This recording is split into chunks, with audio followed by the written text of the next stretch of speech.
আমাদের বাইরে এক মহিলা সবার সাথে ভালো সাজে, একে অপরের সাথে ঝগড়া লাগানোর চেষ্টা করে, কুবুদ্ধি দেয়। কি করণীয় বলবেন প্লিজ আমাকে। এটা মহিলা না, পুরুষদের মধ্যে রোগ আছে, এটার নাম হলো চগলখোর। এটার নাম কি ভাই? চগলখোর। কুটনামি করে যে, এই কুটনামি করা মানুষের সংখ্যা আমাদের সমাজে বেশি। উপর দিয়া তেল দিবে আপনার কাছে আইসে, ভাই আপনার মতো মানুষ হয় না, এসেই আরে আপনার যার সাথে শত্রুতা আছে তার কথা বদনামি করবে আপনার কাছে, আবার তার কাছে গিয়ে একই চরিত্র ধারণ করবে, বলবে আরে সে কি মানুষ নাকি, মানুষ তো আপনি একমাত্র। তো এই টাইপের মানুষকে বলা হয় চগলখোর। জঘন্য একটা চরিত্র এটা, এটা আমাদের অনেকের মধ্যে আছে, আল্লাহ মাফ করুন।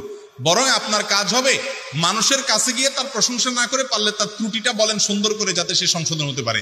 সেই হিম্মত না থাকলে অন্তত কুটনামি করবেন না, একজন সাথে আরেকজন লাগালাই করবেন না। এর বদনামি হের কাছে, হের বদনামি এর কাছে, এর কথা গিয়ে ওর কাছে লাগানো, ওর বদনামি এর কাছে গিয়ে লাগানো। এই চগলখোর জান্নাতে যাবে না। লা ইয়াদখুলুল জান্নাতা নাম্মাম। এই চগলখোরকারী এবং মানুষের কথা লাগালাইকারী জান্নাতে যায় না। মহিলাদের মধ্যে এই গুণ বেশি থাকলেও, বেশি আছে কিনা জানি না, হয়তো গ্রামাঞ্চলে একটু বেশি, কাজকাম কম থাকে। পুরুষদের মধ্যে অনেকে দুশ্চরিত্রের আছে। আল্লাহ তাআলা আমাদেরকে চগলখোরি থেকে বেঁচে থাকার তৌফিক দান।